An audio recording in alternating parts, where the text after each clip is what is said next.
দেশের 1000 ইউনিয়ন পরিষদে ভোট গ্রহণ আজ, নিরাপত্তা জোরদার। যশোরে সাবমেরিনের মাধ্যমে বিদ্যুতের আলোয় আলোকিত সিরাজগঞ্জের দুর্গম চরাঞ্চল, বদলে গেছে কয়েক হাজার মানুষের জীবন। জানুয়ারির মধ্যে শতভাগ বিদ্যুতায়নের আশা। এবং করোনার নতুন ভ্যারিয়েন্ট অমিক্রন নিয়ে বাড়ছে উদ্বেগ। যুক্তরাজ্য ও জার্মানিতে শনাক্ত বেশ কয়েকজন, দেশে দেশে কঠোর বিধিনিষেধ।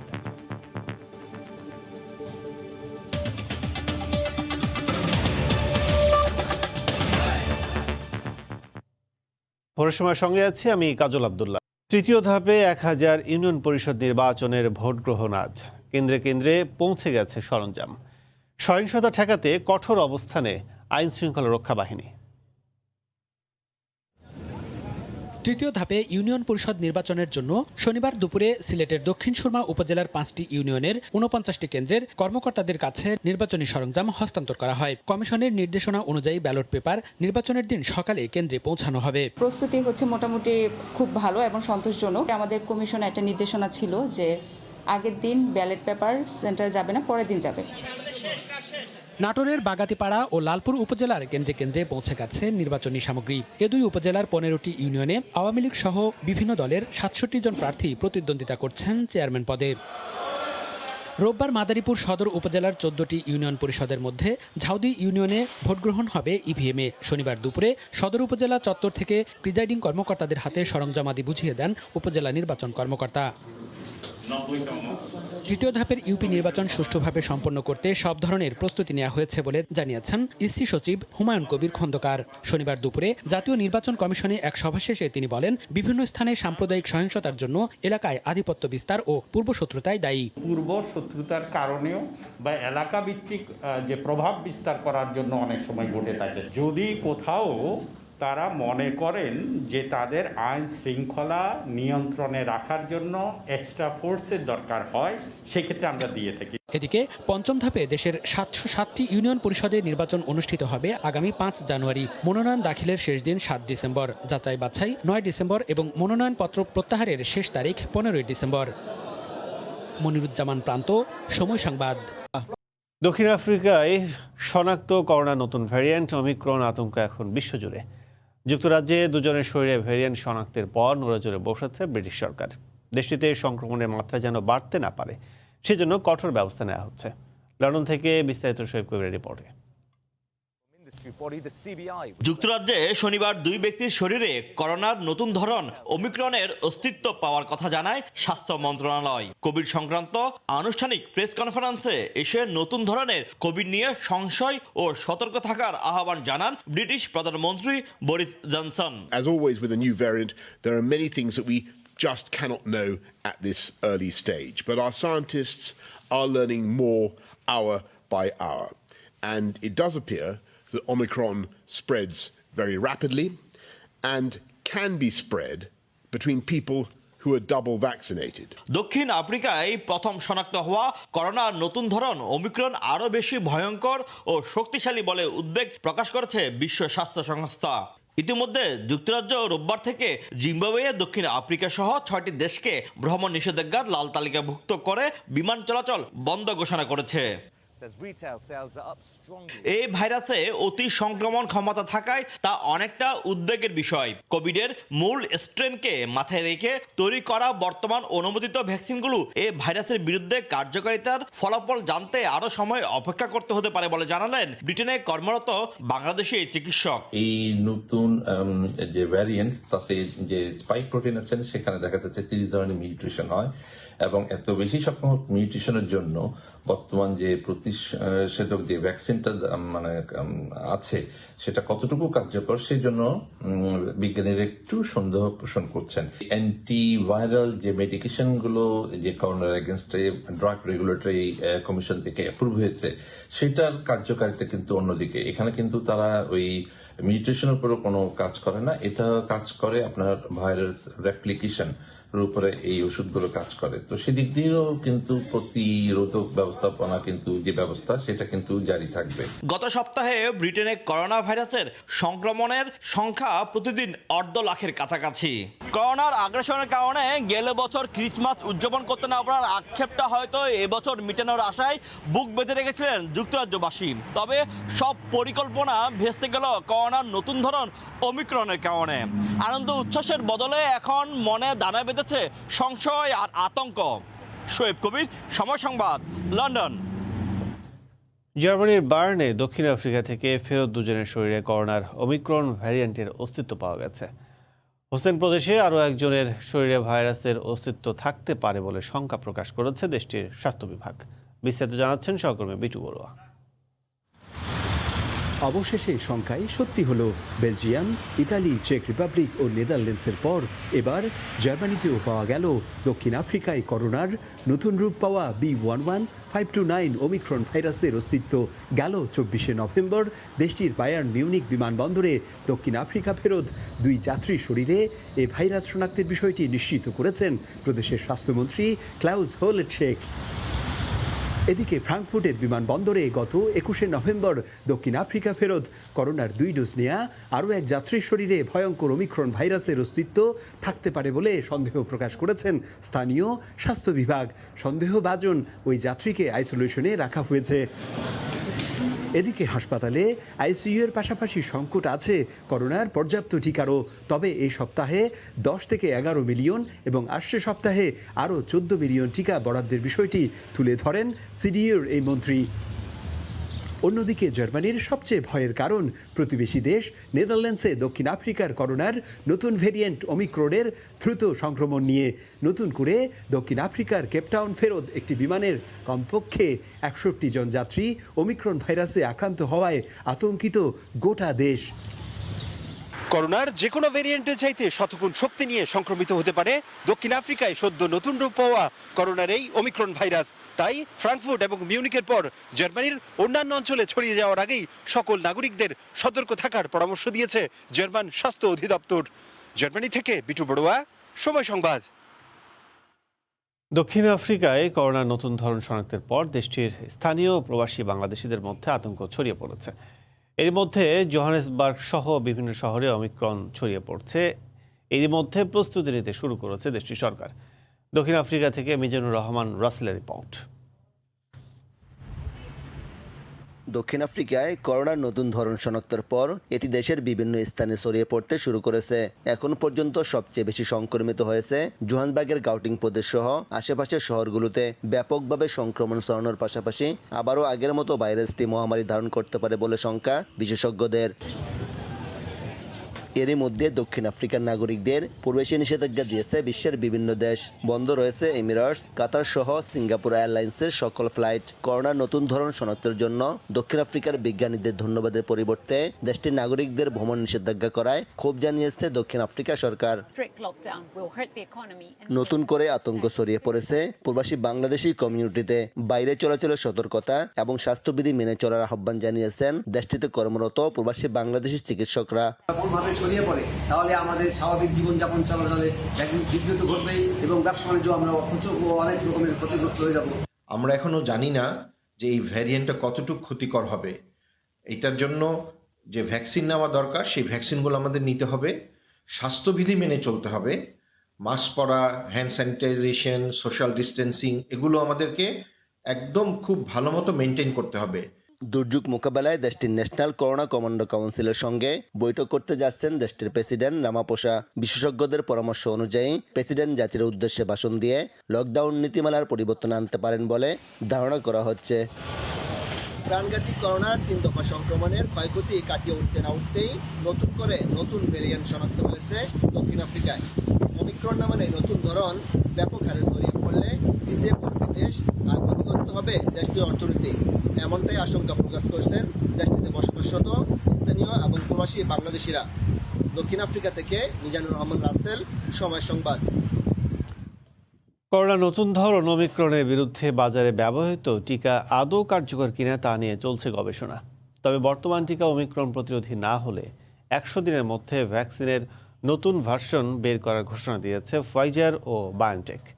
অন্যদিকে নতুন ভ্যারিয়েন্টের বিরুদ্ধে বুস্টার ডোজ বানানোর ঘোষণা দিয়েছে মডার্না। পরিস্থিতি পর্যবেক্ষণ করছে জনসন অ্যান্ড জনসনও। করোনার ধাক্কা সামলে বিশ্ব যখন স্বাভাবিকের পথে হাঁটছে, তখন আবারও উদ্বেগের কারণ হয়ে দাঁড়িয়েছে কোভিডের নতুন ধরন ওমিক্রন। গবেষকরা বলছেন এটি ডেল্টার চেয়েও বেশি ভয়াবহ ও সংক্রামক। তাই স্বাভাবিকভাবেই বর্তমানে বাজারে থাকা করোনার টিকা ওমিক্রনের বিরুদ্ধে সুরক্ষা দিবে কিনা সে নিয়ে প্রশ্ন উঠেছে সাধারণ মানুষের মাঝে। এরই মধ্যে ওমিক্রনের বিরুদ্ধে কোভিড কার্যকারিতা পরীক্ষায় গবেষণা শুরু হয়েছে। বর্তমানে ফাইজার বায়োএনটেকের যে টিকা রয়েছে সেটি ওমিক্রনের বিরুদ্ধে কাজ না করলে আগামী 100 দিনের মধ্যে টিকা হালনাগাদ করার যৌথ ঘোষণা দিয়েছে প্রতিষ্ঠান দুটি। দক্ষিণ আফ্রিকায় শনাক্ত হওয়া ওমিক্রন মোকাবিলায় টিকায় কোনো পরিবর্তন প্রয়োজন আছে কিনা এর ফল 2 সপ্তাহের মধ্যেই পাওয়ার আশা করছে ফাইজার। ওমিক্রন ভ্যারিয়েন্ট নিয়ে বিশ্বজুড়ে তুমুল উদ্বেগের মধ্যেই এক বিবৃতিতে ফাইজার বায়োএনটেক আরও জানায়, প্রয়োজন অনুযায়ী 100 দিনের মধ্যে নতুন ভ্যারিয়েন্ট উপযোগী টিকা বানিয়ে তা সরবরাহ শুরু করতে পারবে তারা। এরই মধ্যে আলফা ও ডেল্টা ভ্যারিয়েন্টের উপযোগী টিকার সংস্করণ বানিয়েছে ফাইজার ও বায়োএনটেক, যেগুলো বর্তমানে ক্লিনিক্যাল ট্রায়ালে রয়েছে। নদীর তলদেশ দিয়ে সাবমেরিন কেবলের মাধ্যমে বিদ্যুতায়িত হয়েছে সিরাজগঞ্জের যমুনার দুর্গম চরাঞ্চলের 9টি ইউনিয়ন। এতে জাতীয় গ্রিড থেকে সরাসরি বিদ্যুৎ পাচ্ছে পিছিয়ে পড়া চরের মানুষ। এতে জীবনযাত্রার মান উন্নয়নের পাশাপাশি আর্থসামাজিক অবস্থার উন্নতি হচ্ছে। আগামী জানুয়ারির মধ্যে চরের শতভাগ মানুষকে বিদ্যুতের আওতায় আনা হবে বলে জানিয়েছেন সংশ্লিষ্টরা। রিঙ্কু কুণ্ডু রিপোর্ট, ছবি তুলেছেন অমৃত সেন।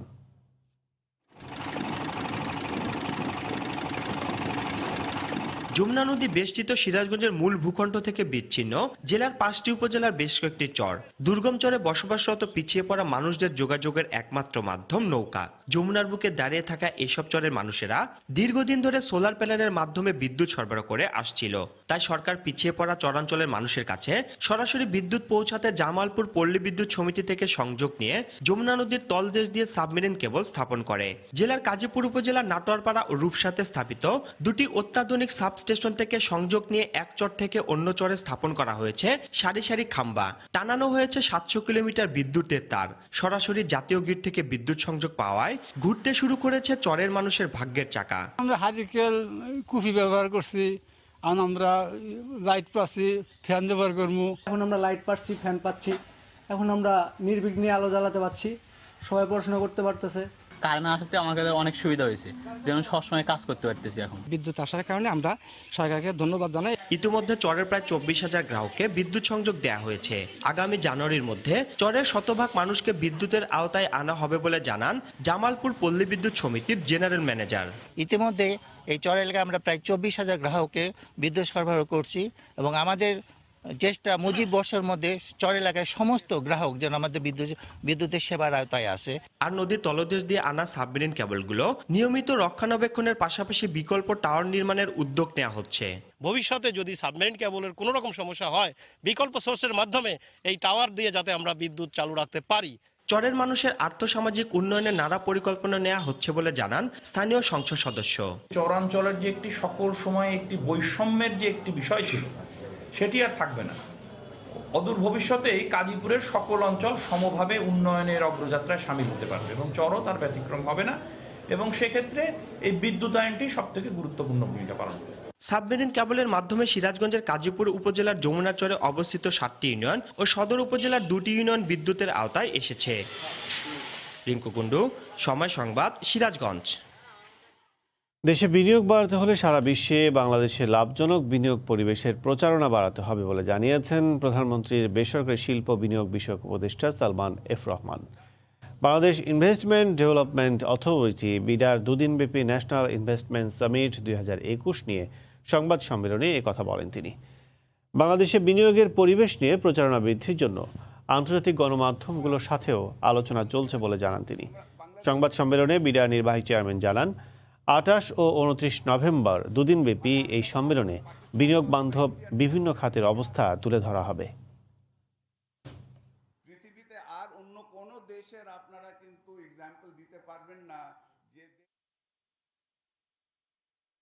বাংলাদেশটাকে যে নতুন বাংলাদেশ, মাননীয় প্রধানমন্ত্রীর নেতৃত্বে গত 12 বছরে যে আমরা একটা নতুন বাংলাদেশ তৈরি করেছি, এটা কিন্তু এটার সম্বন্ধে লোকজনকে জানানো, এটা সম্বন্ধে আমরা যে জায়গায় আছি আর আমাদের বিনিয়োগের জন্য যা যা সুবিধা আমরা দিচ্ছি, এবং বিনিয়োগ করলে যে বাংলাদেশে যেই বিনিয়োগ করবে তার সে যে লাভবান হবে, সেই তথ্যগুলি আমাদেরকে প্রচার করার প্রয়োজন। এক গাছে 5 বার ধান, বিস্ময়কর এমন ধানের আবিষ্কার করেছেন অস্ট্রেলিয়া প্রবাসী ধান গবেষক ও জিন বিজ্ঞানী ডক্টর আবেদ চৌধুরী। মৌলভীবাজারের কুলাউড়ায় তার নিজ গ্রামের বাড়ির জমিতে এই নতুন পঞ্চব্রীহি ধান রোপণে ফল পেতে শুরু করেছেন। এর সুফল সারা দেশে ছড়িয়ে দিলে ধান উৎপাদন দ্বিগুণে দাঁড়াবে বলে মনে করেন তিনি। ইকরামুল কবিরের রিপোর্ট, ছবি তুলেছেন দিগেন সিং।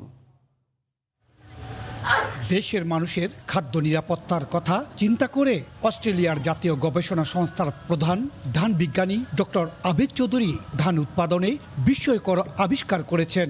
একবার ধান লাগিয়ে 5 বার ফলন পাওয়ার মতো তাক লাগানো গবেষণায় তোলপাড় এখন কৃষিতে। বড় মৌসুমে প্রথমে এই ধান লাগানো হয়, 110 দিন পর এই ধান পাকার পর 35 সেন্টিমিটার রেখে ধান কাটা হয়, তারপর 45 দিন পর পর ধান কাটা হবে। প্রথমবারের চেয়ে অন্যবারের উৎপাদন কম হলেও সব মিলে ফলন হবে 5 গুণ। এতে দেশে খাদ্য উৎপাদনে বিপ্লব ঘটবে বলে দাবি বিজ্ঞানী আবেদ চৌধুরীর।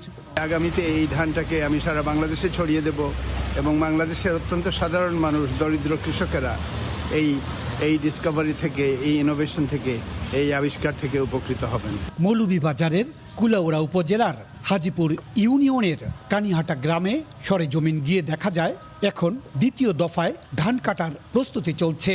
জমিতে পানির জন্য বসানো হচ্ছে নলকূপ। পঞ্চব্রীহি ধানের জমির আশপাশের জমিতে ডক্টর আবেদের আবিষ্কৃত নতুন জাত আসামি ও নি ধান পেকে আছে।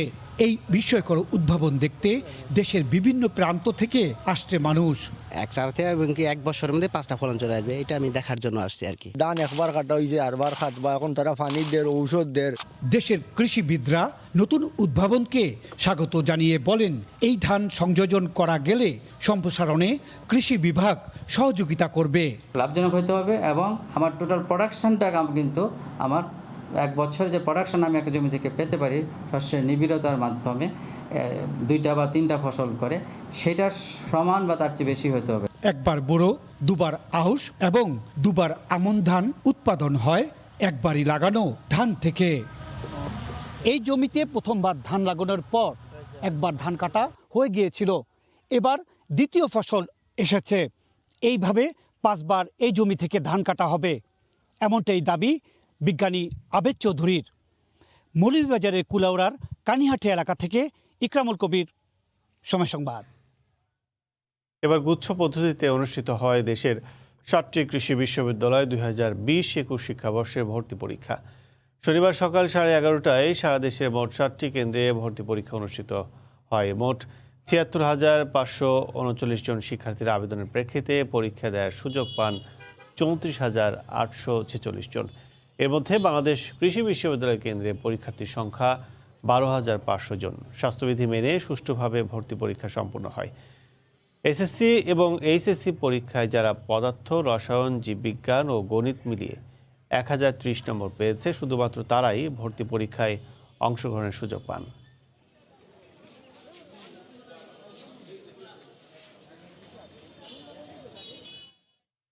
নৌবন্দর ঘোষণার 1 দশক হলেও ব্রাহ্মণবাড়িয়ার আশুগঞ্জ বন্দরে উন্নয়নের ছোঁয়া লাগেনি। একটিমাত্র জরাজীর্ণ জেটিতেই চলছে কার্গো জাহাজ থেকে পণ্য খালাসের কার্যক্রম। এতে দুর্ভোগে পড়েছেন ব্যবসায়ীরা। বন্দর সংশ্লিষ্টরা বলছেন, ভূমি অধিগ্রহণ প্রক্রিয়া শেষ, শীঘ্রই শুরু হবে নির্মাণ কার্যক্রম। জহিলুর রহমানের ক্যামেরায় ব্রাহ্মণবাড়িয়া থেকে উজ্জ্বল চক্রবর্তীর তথ্যের রিপোর্ট। 2011 সালে প্রতিবেশী দেশ ভারতে প্রথমবারের মতো ব্রাহ্মণবাড়িয়া আশুগঞ্জের নৌবন্দরটি দিয়ে মালামাল পরিবহন হলে আন্তর্জাতিক অঙ্গনে বন্দরটির গুরুত্ব বেড়ে যায়। পরে বন্দরটি উন্নয়নে উদ্যোগ নেয় সরকার। প্রস্তাবিত প্রকল্পে ভূমির অধিক মূল্যের সাথে ব্যয়ের সামঞ্জস্য না থাকায় ভূমি অধিগ্রহণ নিয়ে দেখা দেয় জটিলতা। ফলে বাধ্য হয়ে জরাজীর্ণ একটিমাত্র জেটিতেই চলে পণ্য খালাসের কার্যক্রম। এতে ভোগান্তিতে পড়েন ব্যবসায়ীরা। 2টা প্রজেক্ট শুরু হয়ে গেলে আমাদের আশুগঞ্জ ব্রাহ্মণবাড়িয়া ডিস্ট্রিক্টের পুরো বাংলাদেশের উন্নয়নমূলক সব কিছু বেড়ে যাবে। অনেক দূরের থেকে মাল আনতে হয়, জাহাজ ড্যামারেজ গেছে, লেবার কাজ করতে পারে না, গাড়ি লাগাবার ফিলিজ নাই। বাঁশ দিয়া ইয়ে দিয়া আমরা মাল ওঠানামা করতেছি। এটা তো বিশেষ করে লেবারের সমস্যা হইতেছে, আমাদের সার ও হ্যান্ডলিং করার সমস্যা হইতেছে। জাহাজে আনলোড করতে ভীষণ অসুবিধা হচ্ছে। বন্দর সংশ্লিষ্টরা জানান প্রায় 650 কোটি টাকা ব্যয়ে 26 একর জমি অধিগ্রহণ ইতোমধ্যে শেষ হয়েছে। দ্রুত টেন্ডার প্রক্রিয়া শেষ করে নির্মাণ কার্যক্রম শুরুর আশ্বাস কর্মকর্তাদের। ডিজাইন কমপ্লিট এবং ওই যে ভারতীয় যে প্রতিনিধি আছে ওনার সাথে আলোচনা করে এটা ওনারা সম্মতি প্রকাশ করলে এটা টেন্ডারে চলে যাবে। খুব দ্রুত এই কাজটি শুরু হবে। নির্ধারিত সময়ে 2024 সালের মধ্যে এই কাজটি সম্পন্ন হবে। মেঘনা নদীর তীরবর্তী এই বন্দর নির্মাণ হলে ভারতের সাথে ব্যবসা বাণিজ্য আরও প্রসারিত হবে বলে আশাবাদী ব্যবসায়ী নেতারা। বণিক সমিতির তথ্য অনুযায়ী নৌবন্দরটিকে ঘিরে গড়ে ওঠা ব্যবসা বাণিজ্য থেকে প্রতি মাসে অন্তত 1,500 কোটি টাকা লেনদেন হয়ে থাকে। সময় সংবাদ, ব্রাহ্মণবাড়িয়া। জামালপুরে চরাঞ্চলে করলা চাষ করে লোকসানে পড়েছেন চাষিরা। তারা জানান আবহাওয়া অনুকূলে না থাকায় করলার ফলন অর্ধেকে নেমে এসেছে। এছাড়া গাছের পাতা হলুদ ও কুঁকড়ে গেছে। জামালপুর থেকে জাহাঙ্গীর আলমের পাঠানো তথ্য ও আবুল কালাম আজাদের ছবি নিয়ে রিপোর্ট। জামালপুর সদরের শরীফপুর, ইটাইল সহ ব্রহ্মপুত্র নদের বেশ কয়েকটি চরাঞ্চলে করলা সহ নানা শাকসবজির আবাদ হয়েছে। এর মধ্যে সবচেয়ে বেশি করলার চাষ হয়েছে লক্ষ্মীচর ও তুলসীচরে। তবে মৌসুমের শুরুতেই লোকসানের মুখে চাষিরা। আবহাওয়া অনুকূলে না থাকায় পাতা হলুদ হয়ে কুঁকড়ে গিয়ে করলা গাছ শুকিয়ে যাচ্ছে। এতে কাঙ্ক্ষিত ফলন আসছে না। গত বছর বিঘাতে 20 মণ করলা পাওয়া গেলেও এবার 2 মণও হবে না বলে শঙ্কা চাষিদের। আস্তে আস্তে ধরেন গাছ নিচতনে পাতা হলুদ হয়ে পুইরা পুইরা উঠে উপরে আনের নাল হলুদ হয়ে যায়, এরপরে গাছ আর টিকে না। গাছ টিকতে আছে না, অনেক আমরা বীজ দিলাম, বিষয় কোনো ফল পাইতে আছে না। আমাদের জাংলারটা উঠবে না, কামলারটা জাংলা দিছি আমরা, এই টাকাটাও আমাদের উঠবে না। আমদানি কম, কাজে মোটামুটি হন ধরেন দাম এবার একটু বেশি, ফলন কমের কারণে দাম বেশি। জেসিডিসে আক্রান্ত হয়ে করলা গাছের পাতা কুঁকড়ে যাচ্ছে। এ ব্যাপারে কৃষকদের পরামর্শ দেওয়া হচ্ছে বলে জানিয়েছে কৃষি বিভাগ। এটা আসলে বেসিক্যালি হচ্ছে জেসিডের আক্রমণের জন্য। আমরা এই জন্য পরামর্শ দিই যে হুইলের গুঁড়ার পানি দিয়ে পানিতে মিশিয়ে ওনারা স্প্রে করতে পারে, অথবা বিভিন্ন অনুমোদিত মাত্রায় যে কীটনাশক ঔষধ আছে সেটা দিলেও এটা রোধ করা যাবে। চলতি বছর জামালপুর সদর উপজেলার চরাঞ্চলে 7,435 হেক্টর জমিতে করলা সহ শীতকালীন শাকসবজির আবাদ হয়েছে। সময় সংবাদ, জামালপুর। বান্দরবানে অনুষ্ঠিত হয়েছে বম সম্প্রদায়ের নবান্ন উৎসব। গতকাল সকালে সদর উপজেলার গেটশিমনি পাড়ার প্রেসবিটারিয়ান চার্চের মাঠে অনুষ্ঠানের আয়োজন করেন বান্দরবান ক্ষুদ্র নৃগোষ্ঠী সাংস্কৃতিক ইনস্টিটিউট কেএসআই। জমির নতুন ফসল তোলার পর দেবদেবীর উদ্দেশ্যে উৎসর্গ করার মাধ্যমে বম সম্প্রদায় এই নবান্ন উৎসব পালন করে থাকে। বমদের ঐতিহ্যবাহী অনুষ্ঠানে জুম চাষের সরঞ্জামাদি ও জুমের নতুন ফসল প্রদর্শন, নতুন ধানের পিঠা মেলা সহ সাংস্কৃতিক অনুষ্ঠানের আয়োজন করা হয়।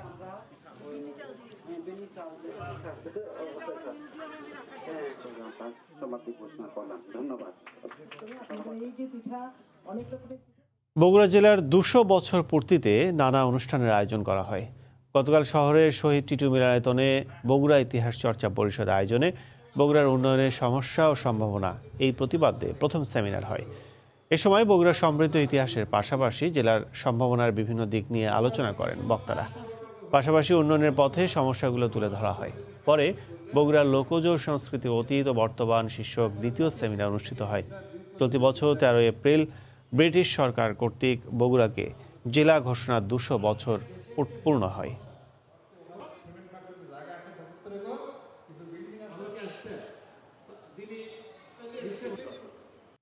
হবিগঞ্জের দেশীয় মাছের সর্ববৃহৎ পাইকারি বাজার শায়েস্তানগর মাছ বাজার। হাওড় থেকে মাছ সংগ্রহ করে জেলেরা ভোরে নিয়ে আসেন বাজারে।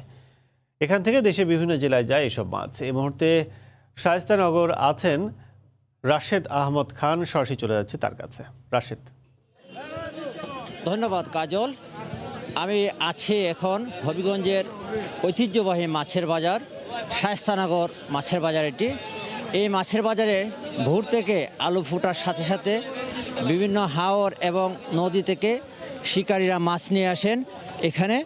এই বাজার হবিগঞ্জ জেলার মধ্যে সবচেয়ে বড় বাজার হিসাবে পরিচিত এবং এই বাজারে ভেজালমুক্ত মাছ পাওয়া যায় এবং এই মাছ তুলনামূলকভাবে অন্যান্য বাজারের চেয়ে দামও অনেকটা কম, যার জন্য জেলার বিভিন্ন এলাকা থেকে বিভিন্ন উপজেলা থেকে লোকজন আসেন, পাইকারি এবং খুচরা বিক্রেতারা এখানে আসেন, ভিড় করেন।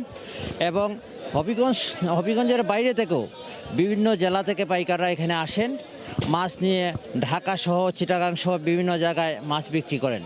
তো আমরা মাছ ব্যবসায়ীদের সাথে কথা বলেছিলাম, তারা যেটুকু জানিয়েছেন যে হবিগঞ্জে মাছ সরবরাহ বর্তমানে অনেকটাই বেশি।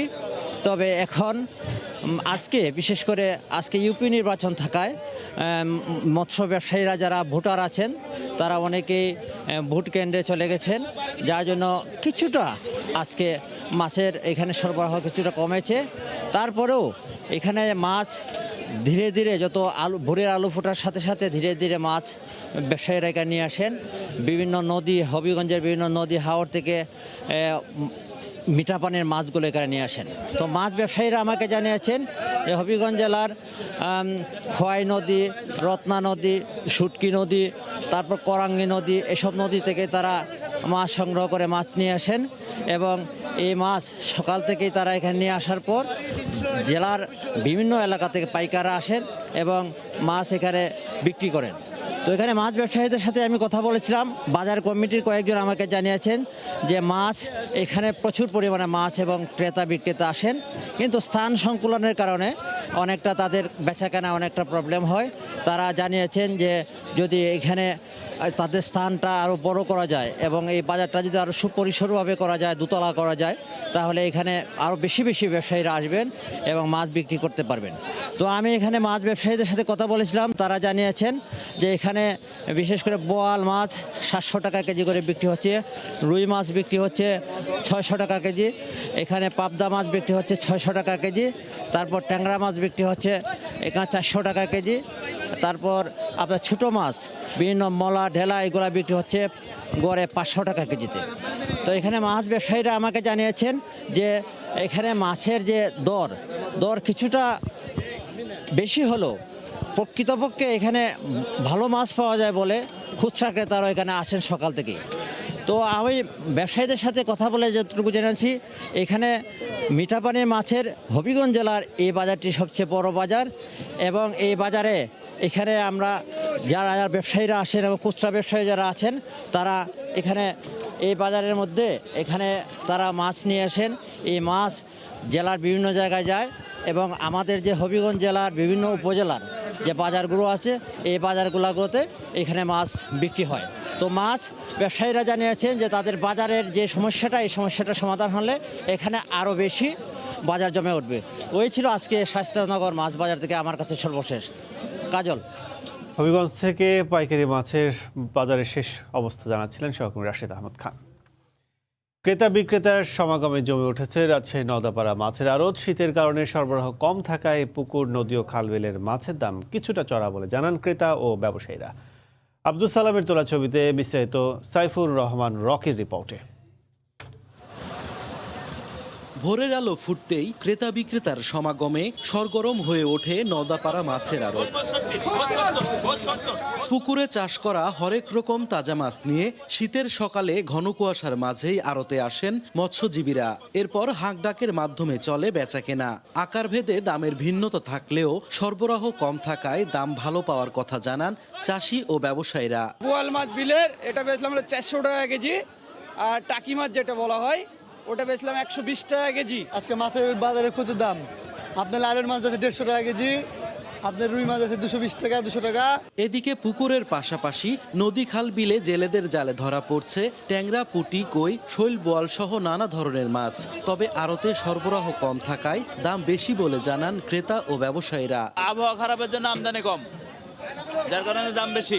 আজকে মোটামুটি বাজার ভালো গেছে, অন্য 2-3-4-5 দিন ধরে মাছ বেচতেছি। ওই ঢাকার চাইতে আজকে এখানকার বাজার ভালো গেছে। এছাড়া আড়ত থেকে কেনা তাজা মাছ নিয়ে দেশের বিভিন্ন প্রান্তে চলে যাচ্ছেন পাইকাররা, আর ক্ষুদ্র ব্যবসায়ীরা নগরীর বিভিন্ন এলাকায় বিক্রি করছেন এসব মাছ। আড়ে মাছ কিনা আছে হচ্ছে 600 টাকা কেজি, 900 টাকা কেজি, 400 টাকা কেজি। মাছ এখন কম, দাম বেশি। এই যে মাছ কিনছি 170 টাকা কেজি, বেচতে হবে 80। নওদাপাড়া মাছের আড়তে গড়ে প্রতিদিন প্রায় 35 থেকে 40 লাখ টাকার মাছ বেচা কেনা হয়। সাইফুর রহমান রকি, সময় সংবাদ, রাজশাহী। আলু উৎপাদনে শীর্ষ জেলা মুন্সিগঞ্জে আলুর আবাদ শুরু হয়ে গেছে। আলু রোপণ নিয়ে এখন ঘরে ঘরে ভীষণ ব্যস্ততা। জমিতে সকাল থেকেই দল বেঁধে আলু বীজ রোপণ করছেন চাষিরা। তবে গেল মৌসুমে আলুর আশানুরূপ দর না পাওয়া এবং এমওপি সার ও উন্নত বীজের দাম বেশি হওয়ায় ক্ষোভ প্রকাশ করেছেন কৃষকরা। নাসিরউদ্দিন উজ্জ্বলের রিপোর্ট, ছবি তুলেছেন আবু সাইদ। অগ্রহায়ণের দ্বিতীয় সপ্তাহ শেষ না হতেই কুয়াশা ঢাকা ভোর থেকেই আলু রোপণে কৃষকের এমন ব্যস্ততা। বীজ রোপণ করা হচ্ছে নির্দিষ্ট দূরত্বে, এরপর খড় দিয়ে ঢেকে দেওয়া হচ্ছে বীজ। এর আগে চলে জমি খনন, নানান কর্মযজ্ঞ। আর বাড়িতে কৃষানির ব্যস্ততা যেন আরও বেশি। বীজ আলু কেটে সেগুলো রোপণ উপযোগী করা হচ্ছে। তবে গেল মৌসুমে আলুর মূল্য না পাওয়ায় এবং এমওপি সার ও উন্নত বীজের দাম বাড়ায় কৃষকেরা অসন্তোষ প্রকাশ করেছেন। যদি ধান চাউলের মতন একটা নির্ধারিত দর থাকতো তাহলে আমরা একটু লাভবান হইতে পারতাম। আশা যদি আমাকে না হয় আমরা কি করে বাঁচবো, বউ পোলাপান নিয়ে কিভাবে খাবো? রোগ বালাইয়ের ব্যাপারে আগাম সতর্কতা ও সঠিক পরিচর্যায় কম খরচে বেশি উৎপাদন এবং বিদেশে রপ্তানির সুযোগ সৃষ্টি হতে পারে বলে মনে করেন সংশ্লিষ্টরা। বাংলাদেশ কৃষি গবেষণা কর্তৃক উদ্ভাবিত কিছু নতুন জাত আছে যেগুলো আমরা পরীক্ষা করে দেখেছি, এগুলো বিদেশে রপ্তানির যোগ্য। সেই জাতগুলো যদি মুন্সিগঞ্জ কৃষক গ্রহণ করে এবং তাদের আলুটা লাভজনক হবে। কমার্শিয়ালি অন্য প্রসেসের মাধ্যমে অন্য প্রোডাক্টে রূপান্তর করতে না পারি তাহলে কিন্তু আলুর ভবিষ্যৎ আমরা ভালো দেখতেছি না। গেল মৌসুমে জেলায় প্রায় 13 লাখ মেট্রিক টন আলু উৎপাদন হয়েছে। কৃষি সম্প্রসারণ অধিদপ্তর চলতি মৌসুমে জেলায় 39,700 হেক্টর জমিতে আলু আবাদের লক্ষ্যমাত্রা নির্ধারণ করেছে। মুন্সিগঞ্জের মহাখালী থেকে নাসিরউদ্দিন উজ্জ্বল, সময় সংবাদ। নাটোরের পাইকারি বাজারগুলোতে শীতকালীন সবজির দাম কমে আসলেও খুচরা বাজারে তেমন প্রভাব পড়েনি। পাইকারি বাজারের চেয়ে খুচরা বাজারে প্রতি কেজি সবজির দামের ব্যবধান 8 থেকে 10 টাকা। এ বিষয়ে জানাতে নাটোর শহরের স্টেশন বাজারে পাইকারি সবজির বাজারে রয়েছেন সহকর্মী আল মামুন। সরাসরি যাচ্ছে তার কাছে। মামুন। ধন্যবাদ কাজল। যে বিষয়টি বলছিলেন, সবজির কিন্তু সরবরাহ প্রতিদিনই নাটোরের পাইকারি বাজারগুলোতে বৃদ্ধি হচ্ছে। বিশেষ করে শীতের তীব্রতা বাড়ার সঙ্গে সঙ্গে শীতকালীন সবজির কিন্তু সরবরাহ বৃদ্ধি হয়েছে। তবে পাইকারি বাজারে আমরা যেটি দেখছি আজ সকাল থেকে পাইকারি বাজারে খুচরা বাজারে দামের কিন্তু পার্থক্য অনেক রয়েছে। 10 থেকে 15 টাকা প্রতি কেজিতে পাইকারি ও খুচরা পর্যায়ে রয়েছে। এতে যে বিষয়টি দেখা যায় যে সাধারণ ক্রেতাদের মাঝে কিছুটা স্বস্তি আসলেও কৃষকরা যে বিষয়টা বলছে তারা কিন্তু ন্যায্য মূল্য থেকে বঞ্চিত হচ্ছেন বলে দাবি করেছেন।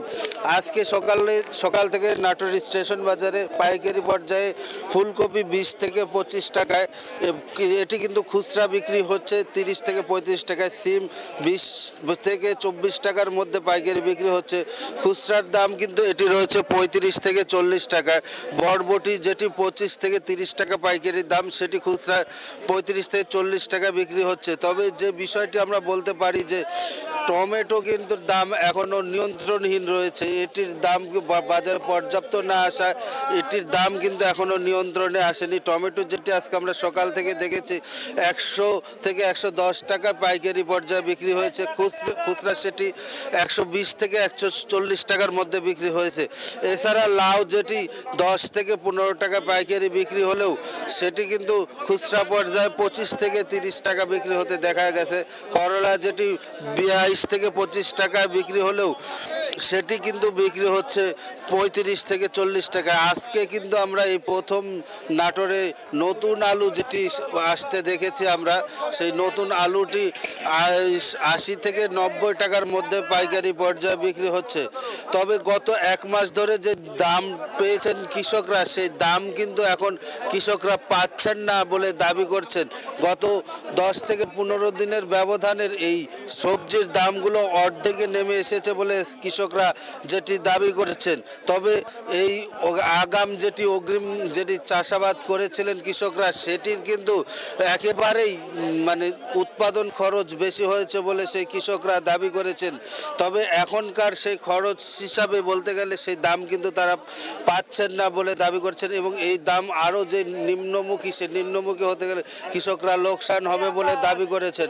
তবে একটি বিষয় যেটি আমরা বলতে পারি, গত বছরও কিন্তু নাটোর জেলার কৃষকরা দাম কিন্তু সবজির দাম শেষ পর্যায়ে একেবারেই পায়নি, না পাওয়ার প্রেক্ষিতে কৃষকদের মধ্যে একটা হতাশা থাকলেও চলতি বছর শুরু থেকে ভালো দাম পেয়েছিলেন কৃষকরা। বিশেষ করে আবহাওয়া অনুকূলে থাকার কারণে এবার কিন্তু সবজির উৎপাদন ভালো হয়েছে বলে স্থানীয় কৃষি বিভাগ দাবি করছে। গত বছর যেটি প্রতি হেক্টরে 15 থেকে 15.5 মেট্রিক টন হলে সেটি কিন্তু এখন উৎপাদন হচ্ছে 16 মেট্রিক টনের মতো করে স্থানীয় কৃষি বিভাগ যেটি দাবি করছে।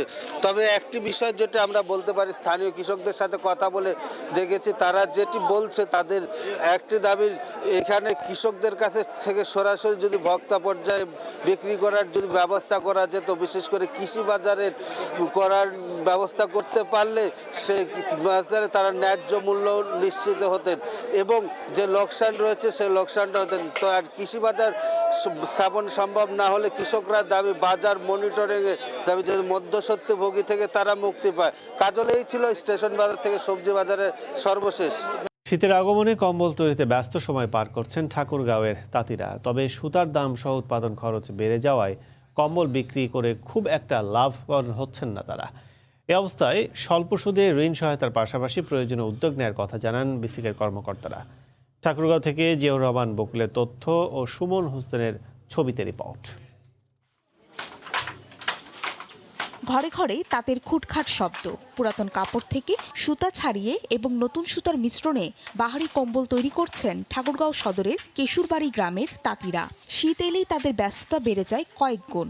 গুণগত মান ভালো হওয়ার পাশাপাশি টেকসই হওয়ায় স্থানীয় চাহিদা মিটিয়ে এখানকার কম্বল যাচ্ছে দেশের বিভিন্ন এলাকায়। উৎপাদন খরচ কিছুটা বেশি হওয়ায় আশানুরূপ লাভ পাচ্ছেন না তাঁতিরা।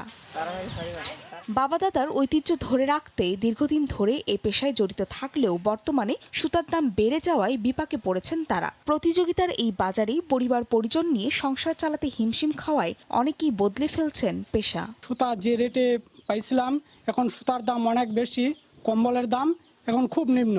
মাল আমাদের খরচ পড়ে যাচ্ছে 200 থেকে 250, 300 পর্যন্ত পড়ে যাচ্ছে, কিন্তু সেই মূল্যায়নটা আমরা পাচ্ছি না।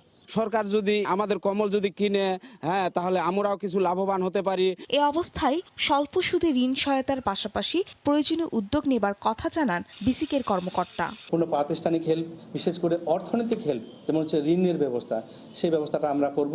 তবে তাদেরকে অবশ্যই সেই কাজে এগিয়ে আসতে হবে।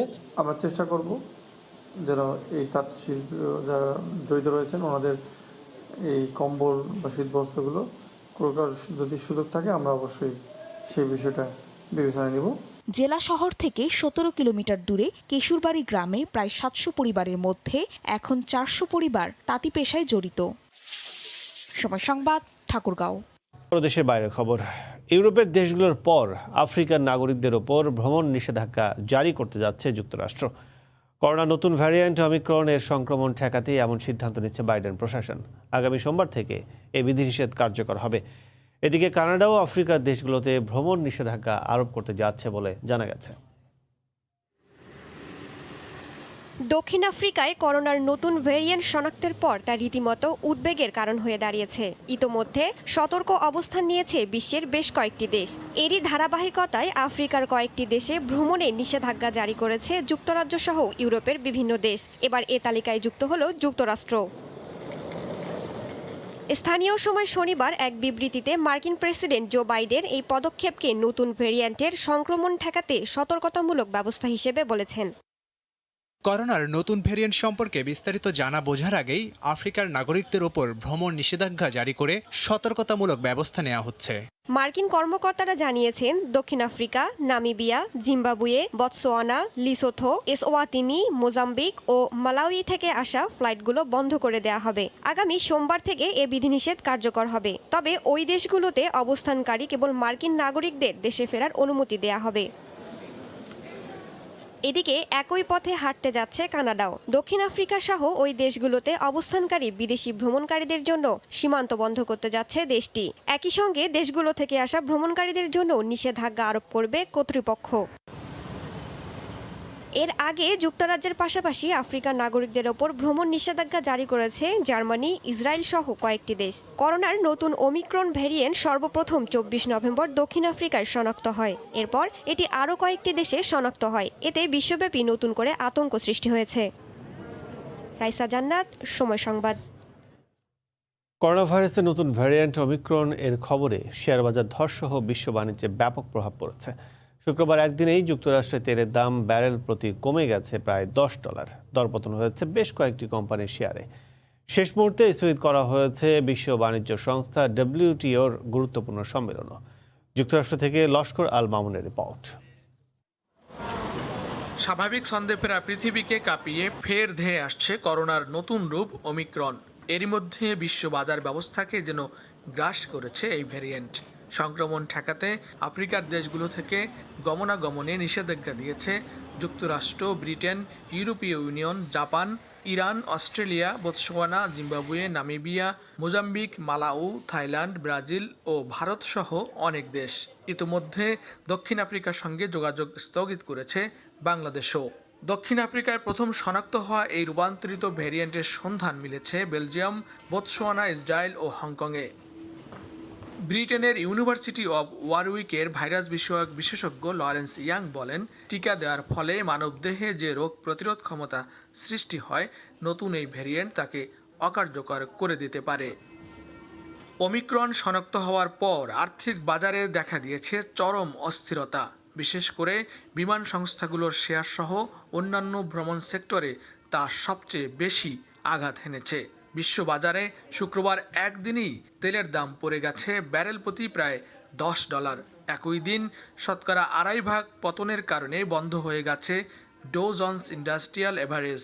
অন্যদিকে বিগত 17 মাসের মধ্যে সবচেয়ে খারাপ দিন ছিল ইউরোপীয় শেয়ার বাজারে। ক্রুজ পরিচালনাকারী প্রতিষ্ঠান Carnival Corporation, Royal Caribbean Cruises ও নরওয়েজিয়ান ক্রুজ লাইনের প্রতিটির দরপতন হয়েছে শতকরা 10%-এরও বেশি। ইউনাইটেড এয়ারলাইন্স, ডেল্টা এয়ারলাইন্স এবং আমেরিকান এয়ারলাইন্সেরও শেয়ার মূল্য প্রায় একই অনুপাতে কমেছে। এদিকে ওমিক্রনের বিরুদ্ধে নতুন বুস্টার ডোজ আনার প্রতিশ্রুতি দিয়েছে যুক্তরাষ্ট্রের ওষুধ প্রস্তুতকারক কোম্পানি মডার্না। শুক্রবার কোম্পানির তরফ থেকে বলা হয়, নতুন ভ্যারিয়েন্টকে চিহ্নিত করে তা নিয়ে কাজ করা কোম্পানির 3টি কৌশলের এটি একটি।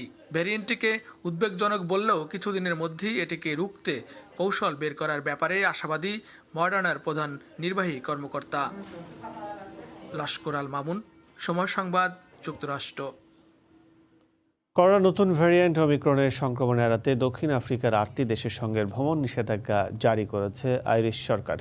পাশাপাশি নতুন এই ভ্যারিয়েন্ট আয়ারল্যান্ডে বিস্তার রোধে নানা পদক্ষেপ নেওয়া হচ্ছে। আয়ারল্যান্ড থেকে সৈয়দ জুয়েলের রিপোর্টে বিস্তারিত। শীতের শুরু থেকেই আয়ারল্যান্ডে বাড়ছে করোনার সংক্রমণ। আইসিইউতেও রোগীর সংখ্যা বাড়ছে দ্রুত, মৃত্যুর সংখ্যাও নিহায়ত কম নয়। অন্যদিকে দক্ষিণ আফ্রিকার নতুন ভ্যারিয়েন্ট ভাবিয়ে তুলছে দেশটির নাগরিকদের। সব মিলিয়ে আগামীতে এক কঠিন সময় অপেক্ষা করছে আয়ারল্যান্ডের জন্য। তবে আফ্রিকান ভ্যারিয়েন্ট ওমিক্রন রোধে খুব দ্রুতই নানা পদক্ষেপ নেওয়া শুরু করেছে আইরিশ সরকার। এখন থেকে অন্য দেশ থেকে আয়ারল্যান্ডে প্রবেশে কোভিড ও পিসিআর পরীক্ষার ফল বাধ্যতামূলক। হোম কোয়ারেন্টাইন আইনের মেয়াদ শেষ হয়ে গেলেও সেটি পুনরায় চালু করার জন্য আগামী সপ্তাহেই আইন প্রণয়নের কথা ভাবছে সরকার। করোনার নতুন এই ধরন নিয়ে স্থানীয়দের পাশাপাশি শঙ্কায় রয়েছেন প্রবাসী বাংলাদেশিরাও। একদিকে আক্রান্তের হার দ্রুত বাড়ছে, অন্যদিকে বড়দিনের জন্য শপিং মলে উপচে পড়া ভিড়। এর মাঝে যদি সাউথ আফ্রিকান ভ্যারিয়েন্ট আমাদের আয়ারল্যান্ডে প্রবেশ করে, তাহলে এটা সামাল দেওয়া খুব কঠিন হয়ে দাঁড়াবে আমাদের জন্য। বাংলাদেশি হিসাবে সমস্ত আয়ারল্যান্ডবাসীকে বলবো, আমরা সবাই বাড়তি সতর্কতা অবলম্বন করি এবং সুস্থ থাকি। বড়দিন উপলক্ষে কেনাকাটার ধুম লেগেছে আয়ারল্যান্ডে। এই অবস্থায় দ্রুত সংক্রমণ ছড়িয়ে পড়ার আশঙ্কা করছেন বিশেষজ্ঞরা। সৈয়দ জুয়েল, সময় সংবাদ, আয়ারল্যান্ড। যুক্তরাষ্ট্রের মেরিল্যান্ড ফোবানা সম্মেলনে দ্বিতীয় দিনে মানুষের ভিড় বেড়েছে। সন্ধ্যার পর জমে ওঠে অনুষ্ঠান। সম্মেলনে অংশ নিতে বাংলাদেশের শোবিজের 20 তারকা শিল্পী সেখানে রয়েছেন।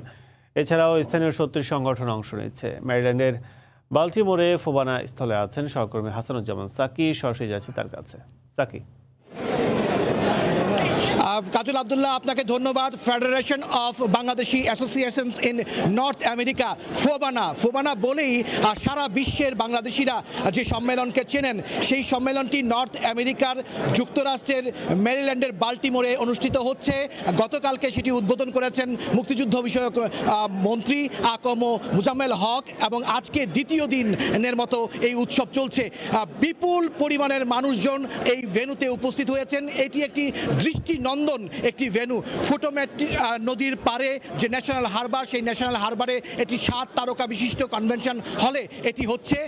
আমরা ভেতরে অনুষ্ঠান হচ্ছে, বাইরে কিন্তু বিপুল সংখ্যক মানুষজনকে আমরা দেখতে পাচ্ছি। এইখানে স্টল আছে, মানুষজন আড্ডা দিচ্ছেন, ছবি তুলছেন, গল্পগুজব করছেন। আমি এদের কয়েকজনের সঙ্গে আমি প্রথমে কথা বলবো। ফোবানায় আপনারা এসছেন, কোথা থেকে এসছেন এবং কেমন লাগছে ফোবানায় একটু বলবেন। মুনমুন বাড়ি। হ্যালো, আসসালামু আলাইকুম। আমরা নিউ ইয়র্ক থেকে এসেছি, আর ফোবানাতে অ্যাকচুয়ালি এসে আমরা আমাদের বাচ্চাদেরকে নিয়ে এসেছি, আমাদের ছেলে, আমার মেয়ে, আমার ছোট ছেলে। So we like to actually hang out for the like বাচ্চাদেরকেও দেখাতে চাই, নেক্সট জেনারেশনকেও আমরা দেখাতে চাই যে this is the convention actually we are going to, and they also have to go in the future. অনেক ধন্যবাদ। এইরকমই কিন্তু সবাই তার নতুন প্রজন্মকে নিয়ে আসছেন। বাংলাদেশের সাংস্কৃতিক অনুষ্ঠান হচ্ছে, বাংলাদেশের কৃষ্টি কালচারকে তারা উপস্থাপন করছেন। এই যে ফোবানা সম্মেলনও হচ্ছে, সেই ফোবানার যে আয়োজক, সেই আয়োজকদের কয়েকজনের সঙ্গে আমি কথা বলবো। এই ফোবানার অন্যতম যে যখন সৃষ্টি হয়েছে, সেই প্রতিষ্ঠাতাদের একজন হচ্ছেন বিজ্ঞানী ডক্টর নুরুন্নবী, 21শে পদকপ্রাপ্ত লেখক। ডক্টর নুরুন্নবী, একটু অনুভূতি বলবেন, কেমন হচ্ছে ফোবানা? আমাদের খুব ভালো লাগছে যে এই সম্মেলনে আমরা বঙ্গবন্ধুর জন্মবার্ষিকী এবং স্বাধীনতার 50 বছর উপলক্ষে অনেক অনুষ্ঠানের আয়োজন করেছি। এর মাধ্যমে আমরা তাদেরকে শ্রদ্ধা জানাচ্ছি। জি, আপনাকে অনেক ধন্যবাদ। গোলাম ফারুক ভুইয়া, আপনি যে মুক্তধারা বইমেলা হয়, সেই বইমেলার আগামী বছরের আহ্বায়ক হয়েছেন, তো আপনিও এই ফোবানা মেলায় এসছেন, কেমন লাগছে? অত্যন্ত আনন্দ পাচ্ছি। এখানে একটা মিনি বাংলাদেশ মনে হচ্ছে, সবাই উৎসব মুখর পরিবেশে আমরা ফোবানাকে উদযাপন করছি। জি, অনেক ধন্যবাদ। আমরা আরও একজন ফোবানার এক্স চেয়ারম্যানের সঙ্গে আমরা কথা বলবো, মীর চৌধুরী। ধন্যবাদ। এই বৈশ্বিক মহামারী তো বাংলাদেশ এবং মুক্তিযুদ্ধের চেতনাকে ধারণ করে যে হাজারো জনতার যে সম্মেলন, এর চাইতে বড় বিষয় আর কি হতে পারে। আমরা ধন্য, আমাদের কনভেনশন ধন্য। এটা একটা ভীষণ একটা বড় ধরনের কনভেনশন চলছে। অনেক ধন্যবাদ। ব্যবসায়ীরা এসছেন নিউ ইয়র্ক থেকে এইখানে তার ব্যবসা সম্প্রসারণ করার জন্য। ফাহাদ সুলাইমান একজন কমিউনিটি অ্যাক্টিভিস্ট, মূলধারার রাজনীতিক এবং ব্যবসায়ী। আপনি একটু বলবেন এই ফোবানা সম্মেলনটা কেমন কাটছে আপনার? ধন্যবাদ সাকিব ভাই, ধন্যবাদ সময় টিভিকে। আজকের এই অনুষ্ঠানটা দেখে মনে হচ্ছে আবার নতুন করে আমরা বাংলাদেশকে খুঁজে পাচ্ছি ফোবানাতে এসে। প্রচুর পরিমাণে অনেক দর্শক এসেছেন, আমাদের আজকে ভালো ভালো আয়োজন আছেন। সো ধন্যবাদ সাকিব ভাইকে এত সুন্দরভাবে পরিবেশন করার জন্য। আমরা আরও একজন রিয়েল এস্টেট ব্যবসায়ীর সাথে কথা বলবো, নুরুল আজিম। একটু বলবেন যে আপনি এই ফোবানায় এসেছেন, আপনার উদ্দেশ্য কি আসার? ধন্যবাদ সাকিব ভাই। আসলে 35তম ফোবানা সম্মেলনে এসে দেখলাম অনেক বাঙালি, আসলে আসে খুশি হইলাম। যারা আয়োজক তাদেরকে অনেক ধন্যবাদ। জি, আপনাকেও ধন্যবাদ। গতকালকে ফোবানায় কিন্তু সম্মাননা দেওয়া হয়েছে মুক্তিযোদ্ধাদের, সম্মাননা দেওয়া হয়েছে বিভিন্ন শ্রেণী পেশার বিশিষ্ট মানুষজনদেরকে। তাদেরই একজন সাংবাদিক আকবর হায়দার কিরণ, তিনিও পুরস্কৃত হয়েছেন। রাব্বি, আপনার মাধ্যমে বলি, সময় টেলিভিশন এবং সময় টেলিভিশনের বিশেষ প্রতিনিধি হিসেবেও কিন্তু দুটি সম্মাননা এবং পুরস্কার আমরা পেয়েছি। আকবর হায়দার কিরণ, একটু অনুভূতি জানতে চাই। আসলে 3 যুগ ধরে আমি ফোবানার সাথে আছি, এই ভালোবাসা কোনোদিন শেষ হবে না। আপনাকে অনেক ধন্যবাদ। জি, অনেক ধন্যবাদ। জি, অনেক ধন্যবাদ। এই কনভেনশনটা কিন্তু মূলত পরিচিতি পাচ্ছে ফোবানা কনভেনশন ওয়াশিংটন ডিসি হিসেবে এই 2021-এ, কিন্তু সেটি হচ্ছে মেরিল্যান্ডের যে ন্যাশনাল হারবার, সেই ন্যাশনাল হারবারের গ্যালট রিসোর্ট অ্যান্ড কনভেনশন সেন্টারে। নতুন প্রজন্মের শিল্পীরা কিন্তু আছেন, যারা এই দেশে জন্মগ্রহণ করেছেন, তারপরেও তারা বাংলা গান গাচ্ছেন, বাংলা ভাষাকে তারা তুলে ধরছেন। তাদের মধ্যে একজন কিছুক্ষণ আগেই পারফর্ম করেছেন রবীন্দ্রসঙ্গীত। তার গান শুনে শুনে মুগ্ধ হয়েছে সবাই। দিয়া হককে উপস্থাপন করেছেন ফোবানারই একজন নেতৃস্থানীয় ব্যক্তি বেদাউল ইসলাম বাবলা। একটু বলবো আপনার সেই অনুভূতির কথা। ধন্যবাদ। চমৎকার অনুভূতি। শেকড়কে ধরে রাখার যে প্রচেষ্টা এবং আমাদের ফেলে আসা সাহিত্য সংস্কৃতিকে আমরা আমাদের প্রজন্মের মাঝে চিন্তা চেতনা ভাবনায় তাদের মাঝে প্রতিস্থাপিত করার প্রচেষ্টাই হচ্ছে ফোবানার উদ্যোগ। আপনাদের সবাইকে ধন্যবাদ। আপনাকে অনেক ধন্যবাদ। দিয়া হকের বাবা শাকিল হক, তাকেও ধন্যবাদ দিতে হয় যে তার মেয়েকে তিনি বাংলা ভাষা বাংলা সংস্কৃতির চর্চায় অব্যাহত রেখেছেন। আমি একটু কথা বলবো এইখানকার অন্যতম বড় একজন সাংস্কৃতিক সংগঠক যিনি ঢালিউড করে থাকেন।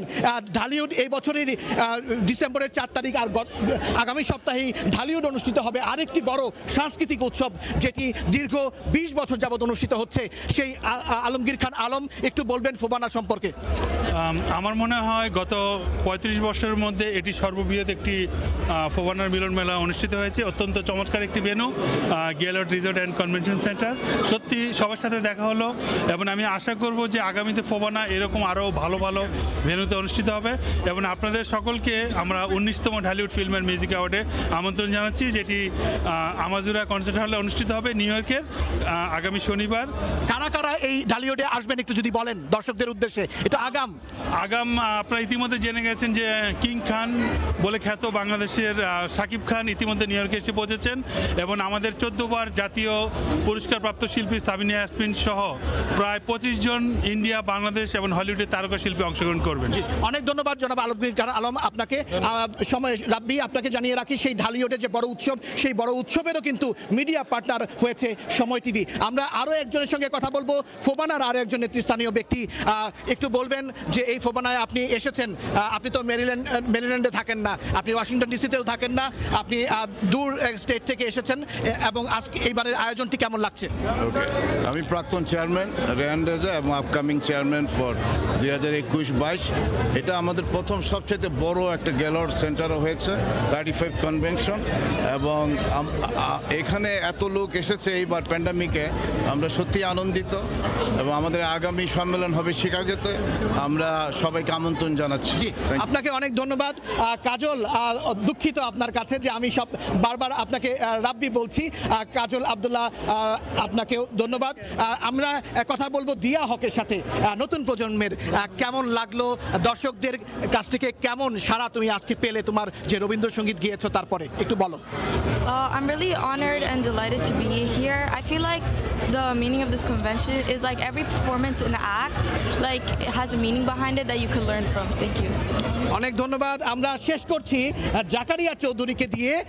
তিনি এই ফোবানা যে কমিটি, সেই কমিটির তিনি চেয়ারম্যান, তিনি এই কমিটির প্রধানতম ব্যক্তি। জাকারিয়া চৌধুরী একজন বিজনেসম্যান, একজন রাজনীতিক। জাকারিয়া চৌধুরী একটু বলেন, দ্বিতীয় দিনে তো বিপুল সংখ্যক মানুষ এসেছে, আপনার একটু অনুভূতি জানতে চাই, কেমন লাগলো, কেমন দেখছেন? ধন্যবাদ সাকি আপনাকে এবং সময় টিভিকে। আপনারা দেখতে পাচ্ছেন দর্শক উপস্থিতি আজকে স্মরণকালের ঐতিহাসিক সম্মেলনের একটি যে মানে সবচেয়ে এখন মানে মোমেন্টাম বলতে পারেন আপনি, যে উপস্থিতি আপনি দেখতে পাচ্ছেন। আমরা মনে করি স্বাধীনতার সুবর্ণ জয়ন্তীর এই সম্মেলন অত্যন্ত সফল এবং সার্থক সম্মেলন হচ্ছে এবং দর্শক উপস্থিতি সেটা প্রমাণ করে। এই যে ফোবানা হচ্ছে ওয়াশিংটন ডিসিতে, তাদের একজন সংগঠক হচ্ছে হাসনাত সানি, একটু অনুভূতি জানতে চাই। থ্যাংক ইউ সাকিব ভাই। আজকে আপনারা দেখতে পাচ্ছেন এটা ফোবানা নয়, এটা বাংলাদেশি মিলন মেলা হচ্ছে। এই দেখেন চারিদিকে দেখা যাচ্ছে যে বাংলাদেশি মিলন মেলা। এখানে গতকালকে আমরা বঙ্গবন্ধু শততম জন্মবার্ষিকী পালন করেছি, তারপরে আমরা অনেক কিছু করেছি। আপনারা দেখতে পাচ্ছেন আগামীকালকে হবে, অনেক মানুষ এখানে আছে। আপনারা অনেক ধন্যবাদ। কাজল আব্দুল্লাহ, আপনার মাধ্যমে জানাই যে আজকে বাংলাদেশ থেকে যে 20 জন তারকা শিল্পী এসেছেন, তার মধ্যে আজকে মডেল, অভিনয় শিল্পী এবং নৃত্যশিল্পী সাদিয়া ইসলাম মোয়ের কিন্তু একটি বড় পারফরমেন্স রয়েছে। তারপরে রবি চৌধুরী আজকে সঙ্গীত পরিবেশন করবেন, জিনিয়া জাফরিন লুইপা আজকে সঙ্গীত পরিবেশন করবেন, তাহসান আজকে সঙ্গীত পরিবেশন করবেন। সেই জন্য এই যে ট্রাই স্টেট, মেরিল্যান্ড, ভার্জিনিয়া সবখানে কিন্তু উপচে পড়েছে মানুষজন তাদের পারফরমেন্স দেখার জন্য। এই ছিল ফোবানা সম্মেলনের আজকের দ্বিতীয় দিনের সর্বশেষ পরিস্থিতি। কাজল আব্দুল্লাহ, আপনাকে ধন্যবাদ। হাসানুজ্জামান সাকি, সময় সংবাদ, মেরিল্যান্ড। উত্তর আমেরিকায় বাংলাদেশের ফোবানা সম্মেলনের খবর জানাচ্ছিলেন সহকর্মী হাসানুজ্জামান সাকি। মুন্সিগঞ্জের আলদির দুধের হাট, ভোর থেকেই খাঁটি দুধের পসরা বসে এখানে। আশপাশের খামারিরা সরাসরি দুধ নিয়ে আসেন এখানে, চলে বেচা কেনা। এই মুহূর্তে আলদিতে আছেন রিপোর্টার নাসিরউদ্দিন উজ্জ্বল, সরাসরি চলে যাচ্ছে তার কাছে। উজ্জ্বল। কাজল, এই হেমন্তের ভোরে যে কুয়াশা ভেজা পথ, মেঠো পথ পাড়ি দিয়ে কিন্তু এখানকার খামারিরা আপনারা দেখছেন যে কিভাবে তাদের এই নিজস্ব যে খামার সেখান থেকে খাঁটি দুধ কিন্তু নিয়ে এসছেন সরাসরি এখানে। আমি যদি একটু দেখাতে পারি যে এখানকার যে এই ছোট ছোট বালতিগুলো দেখছেন, সেই বালতিগুলো ভর্তি করে কিন্তু এরকম শত শত খামারি এখানে আসেন। এবং আজকে কিন্তু এই এলাকায় ইউনিয়ন পরিষদের নির্বাচন চলছে। এই নির্বাচনের মধ্যে কিন্তু সকালে তারা এই দুধ নিয়ে এসছেন, এই দুধ বিক্রি করে কিন্তু আবার ভোট কেন্দ্রে যাবেন। এবং এখানে এই দুধ কেনার জন্য কিন্তু রাজধানী ঢাকা এবং নারায়ণগঞ্জ সহ বিভিন্ন অঞ্চল থেকে পাইকাররা এসছেন। এবং রাজধানীর যে মিষ্টির দোকান সহ নানা রকম যে তাদের কর্মযজ্ঞ আছে, সেখানে কিন্তু এই পাইকাররা এখানকার দুধ নিয়ে সেখানে সরবরাহ করে থাকেন। আর এখানে যে স্থানীয় যে গরুগুলো রয়েছে সেখানে কিন্তু কাঁচা ঘাস এবং এখানকার প্রাকৃতিক পরিবেশে এই গাভীগুলো পালন করা হয়, সে কারণে এইখানকার দুধগুলো কিন্তু অন্যান্য যে এলাকার দুধের চাইতে গুরুত্ব বেশি। এবং এই কারণে কিন্তু যে এখানকার দুধের কদর বেশি। এবং আজকে কিন্তু খুব সস্তায় দুধ বিক্রি হচ্ছে। এই 50 টাকা লিটার দরে কিন্তু তারা দুধ বিক্রি করছে। এই দুধের ব্যাপারে তারা বলছেন যে আজকে ভোটের কারণে লোকজন অপেক্ষাকৃত কম আসছে, সে কারণে তাদের কিন্তু সস্তায় দুধ বিক্রি করতে হচ্ছে। এই এখানকার যে যারা খামারি আছেন তারা বলছেন যে তাদের যে গরু, সেই গরু পালনে কিন্তু তাদের যেই পরিমাণ খরচ হচ্ছে বা গোখাদ্যের যে অভাব আছে সেগুলো পূরণ করে এখানে তারা যেই হারে দুধ উৎপাদন করেন সেটি কিন্তু তারা খুশি। কিন্তু দরটি আরও একটু বেশি হলে ভালো হয়। তারা বলেন যে এক এক দিন এক এক রকম দামে তারা বিক্রি করেন। এবং ঢাকা থেকে, রাজধানী থেকে যা পাইকাররা আসেন, পাইকারদের কাছে তারা দেন। কিন্তু যেদিন পাইকার এখানে আসতে পারেন না সেদিন কিন্তু তারা এই দুধের দাম সস্তায় বিক্রি করেন। এবং এখানে আপনারা জানেন যে বিখ্যাত যে আলদির মাঠা, সেই মাঠাপট্টি রয়েছে, সেখানে কিন্তু এই মনে মনে দুধ এখান থেকে সেখানে সরবরাহ করা হয়ে থাকে। এবং এই যে এই দুধের যে এই এলাকাটি, এই এলাকাটি কিন্তু প্রধান সড়কের পাশে এবং নানা রকম ঝড় বৃষ্টিতে তাদের চ্যালেঞ্জ তৈরি হয়। কিন্তু এই আলদির যে এই বিখ্যাত যে দুধের হাট, সেখানে তাদের কোনো শেড নেই। বৃষ্টির মতো তাদের এই রোদে এবং বৃষ্টিতে যে ঝামেলায় পড়তে হয়। তারা বলছেন যে এখানকার বাজার কর্তৃপক্ষ যদি এই ব্যাপারে ব্যবস্থা নিত এবং এখানে যারা বিক্রি করেন দুধ তাদের কিন্তু খাজনা দিতে হয়। খাজনা দিলেও কিন্তু এই সরকারি হাটটিতে তারা কোনো রকম সুযোগ সুবিধা পাননি বলে কিন্তু তারা জানিয়েছেন। এবং এখানকার যে একজন পাইকার এসছেন তার কাছে আমরা জানতে চাইবো যে আপনারা আলদির দুধটা কেন কিনতে আসেন, যদি একটু আমাদেরকে বলতেন। আলদির দুধটা এবং আমাদের আলদির দুধটা ছানা হয়, ভালো ছানা হয়, ভালো মিষ্টি হয়। আমি এই মুন্সিগঞ্জে দুধ সাপ্লাই দিই, আসলাম সুইডে মিষ্টি সাপ্লাই দিই প্রায় 20 মণ। এখানে দুধ 60 মণ। মাডওয়ালারা দুধ নেয় আর আলদি বাজার মিষ্টিওয়ালারা দুধ নেয়। এখানে আমাদের একটা হাট দরকার, মানে উপরে একটা ছাদ দরকার। আমাদের যদি সরকারে এখানে সহযোগিতা করে দেয় আমাদের অনেক ভালো হইব। ধন্যবাদ আপনাকে। তিনি বলছিলেন যে তিনি একাই প্রতিদিন 20 মণ দুধ কেনেন এখান থেকে। এবং এই 20 মণ দুধ কিন্তু তিনি একটি এই মিষ্টির প্রতিষ্ঠানকে সরবরাহ করে থাকেন। এবং এছাড়াও কিন্তু এখানকার বিভিন্ন জায়গায় অন্তত এই এলাকা থেকে এই 60 মণ দুধ অন্য অন্য অঞ্চলে যায়। আর এখানকার যারা শৌখিন ক্রেতা আছেন তারাও কিন্তু এই দুধ কিনে নিয়ে যান।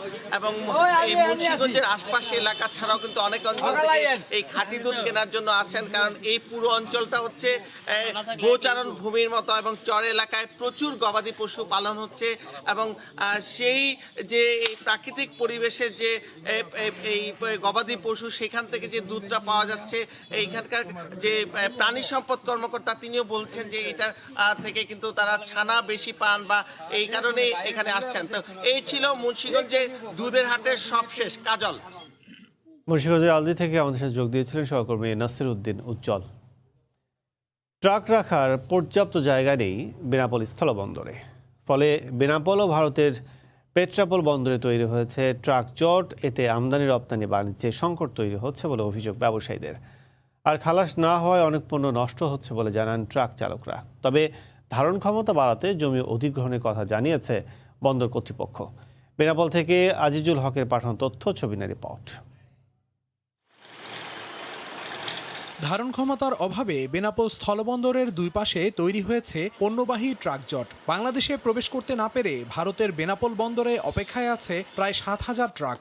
২০ থেকে ৩০ দিন এমনই অপেক্ষার ফলে পণ্য ও পণ্যবাহী যান উভয়েরই ক্ষতি হচ্ছে। যদি ওপাশে গাড়ি ঢোকে, গাড়ি খালি করে না নেওয়ার কারণে গাড়ি অনেক দিন যাবত দাঁড়িয়ে যায়, 10 দিন 15 দিন, অনেক সময় 20 দিনও লেগে যায়, গাড়ি আনলোড করতে পারে না। দেখা যাচ্ছে 20-22 দিন পরেও দেখা যাচ্ছে রাস্তার উপরে কত গাড়ি দাঁড়িয়ে থাকি। বেনাপোল বন্দরে আমদানি করা পণ্য রাখার জায়গার মধ্যে একটি অংশে শেড রয়েছে, বাকি অংশেও একই ধরনের সুবিধার দাবি আমদানিকারকদের। যদি আমাদের পাশের মাঠটার মতো এই মাঠটাও যদি সোলিং হয় তাহলে আমাদের কাজ করতে সুবিধা হয় আর আমাদের সিসগুলো ভালো থাকে। ব্যবসায়ীরা জানান, ট্রাক জট তৈরি হওয়ায় লোকসান গুনতে হয় তাদের, তাই বন্দরের ধারণ ক্ষমতা বাড়াতে আরো জায়গা বরাদ্দের দাবি তাদের। আমদানিকারকরা মালামাল আমদানি করে যদি 1.5 মাস করে একটা গাড়ি প্রতিদিন প্রতি রাত 2000 টাকা করে ড্যামারেজ দিতে হয়, তাহলে তাদের তো কোনো লাভ বলে কিছু থাকবে না। বর্তমানে বেনাপোল বন্দরে পণ্য ধারণ ক্ষমতা 55,000 মেট্রিক টন। সক্ষমতা বাড়াতে জমি অধিগ্রহণ করা হচ্ছে বলে জানায় বন্দর কর্তৃপক্ষ। ইতিমধ্যে 25 একর অধিগ্রহণ করা হয়ে গেছে, আরো 16 একর আন্ডার প্রসেসিং রয়েছে। এই সমস্ত জমি অধিগ্রহণ করা হয়ে গেলে বন্দরের ব্যবসায়ীগণ আরো অনেক বেশি মালামাল আনা নেওয়া করতে পারবেন। 2020-21 অর্থ বছরে এই বন্দর দিয়ে ভারত থেকে আমদানি করা হয়েছে 27,77,660 মেট্রিক টন পণ্য। সময় সংবাদ, বেনাপোল। পরের সময় আরো থাকছে। প্রথমবার আইসিসি ওয়ানডে বিশ্বকাপ খেলবে বাংলাদেশ নারী ক্রিকেট দল। কোভিডের নতুন ধরনের জন্য জিম্বাবুয়েতে চলমান বিশ্বকাপ বাছাইয়ের খেলা বাতিল। আবারও ইউনিয়ন পরিষদ নির্বাচনের খবর। কিছুক্ষণ পর শুরু হবে 1007টি ইউনিয়ন পরিষদের ভোট গ্রহণ। এই মুহূর্তে ব্রাহ্মণবাড়িয়ার সরাইলে আছেন উজ্জ্বল চক্রবর্তী, যাচ্ছি তার কাছে। উজ্জ্বল,